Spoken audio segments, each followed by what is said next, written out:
अल्पवयीन मुलीवर अत्याचार, फोटो व्हायरल करण्याची धमकी देत जबरदस्तीने अत्याचार केल्याचा प्रकार घडलाय।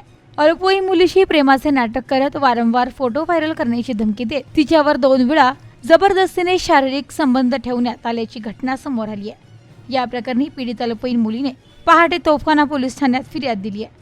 कर्जत शहरात राहणाऱ्या संशयित अल्पवयीन मुलाविरुद्ध अत्याचार पोस्को अधिक कलमांन्वये गुन्हा दाखल करण्यात आला। फिर्यादी मुलगी ही जामखेड तालुक्यातील एका गावात राहत असून ती कर्जत येथील महाविद्यालयात शिक्षण घेत होती। डिसेंबर 2024 मध्ये तिची ओळख संशयित आरोपीशी व्हॉट्सअॅपद्वारे झाली, तर जानेवारी 2025 मध्ये त्यांची पहिली प्रत्यक्ष भेट कर्जत येथील एका कॅफेमध्ये झाली। तेव्हापासून दोघांमध्ये बोलणे सुरू झाले। मुलाने वेळोवेळी "तू मला आवडतेस, माझं तुझ्यावर प्रेम आहे" असं म्हणत तिला प्रेम जाळ्यात अडकवण्याचा प्रयत्न केला। सुरुवातीला तिने नकार दिला। त्यानंतर पीडिता ही नीट परीक्षेच्या तयारीसाठी अहिल्यानगर इथे आली।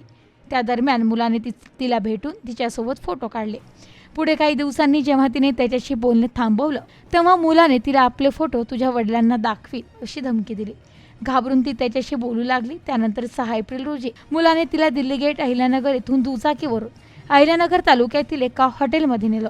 तिथे तिने नकार देऊनही फोटो दाखवण्याची धमकी देत मुलाने तिच्यावर बळजबरीने शारीरिक अत्याचार केला।